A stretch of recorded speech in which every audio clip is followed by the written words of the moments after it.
Jammu chamber of commerce और high court bar association ने मुश्तरका तौर पर प्रेस कॉन्फ्रेंस की। जम्मू चैम्बर ऑफ कॉमर्स के सदर अरुण गुप्ता ने कहा कि उम्मीद है कि दीगर मुतालबात भी जल्द माने जाएंगे। उन्होंने कहा कि हम हमेशा मेज पर मुज़ाकरात पर यकीन रखते हैं, लेकिन हमें इस बार मौका नहीं दिया गया और बंद की तरफ जाना पड़ा। अरुण गुप्ता ने उम्मीद जाहिर की कि हुकूमत तमाम मसाइल के हल के लिए आगे आएगी। एडवोकेट विक्रम शर्मा ने कहा कि सिविल सोसाइटी का किसी भी मसले के हल के लिए आगे आना जरूरी है। उन्होंने कहा कि बार और चैम्बर्स हमेशा सिविल कॉज के लिए लड़ने के लिए तैयार है। हुकूमत को सिविल सोसाइटी से मुताल्लिक तमाम मामलात में संजीदा होना चाहिए।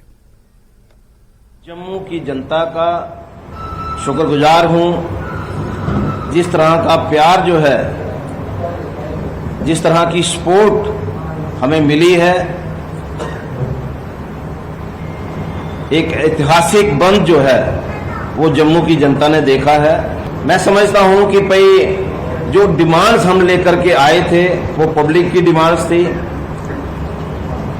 और उसी की वजह से जिस तरह से प्रत्येक व्यक्ति ने हमें सपोर्ट किया है, मैं सबका धन्यवाद करता हूं और उम्मीद करता हूं कि इस बंद के बाद जो भी हमारी डिमांड्स हैं एडमिनिस्ट्रेशन उसको मानेगी, उसको समझेगी। हमने हमेशा विश्वास किया है टेबल पे बैठ करके बातचीत का रास्ता होना चाहिए, लेकिन कुछ वजह से मैं ये कहूंगा कि भाई वो रास्ता जो है वो नहीं मिल पाया। जो टेबल पे बैठ करके बातचीत होनी चाहिए थी और हमारे पास कोई और ऑप्शन नहीं थी कि पब्लिक की डिमांड को लेकर के हम पब्लिक के बीच में जाएं। यहां रुकेंगे एक ब्रेक के लिए, ब्रेक के बाद फिर लौटते हैं।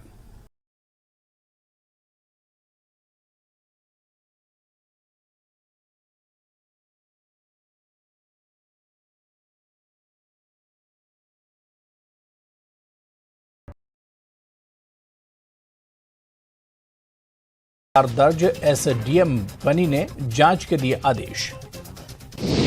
2 दिनों में रिपोर्ट सौंपने का आदेश। जय श्री राम लिखने पर की थी पिटाई। मोहम्मद हफीज प्रिंसिपल बनी और फारूक लेक्चरर के खिलाफ एफआईआर दर्ज।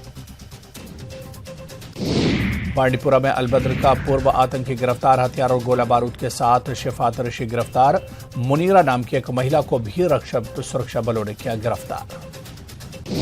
जम्मू बंद का दिखा व्यापक असर। विभिन्न राजनीतिक दलों ने किया समर्थन। सुरक्षा रही कड़ी। सरोवर टोल प्लाजा स्मार्ट मीटर को लेकर विरोध। जम्मू चैम्बर ऑफ कॉमर्स ने दी थी बंद।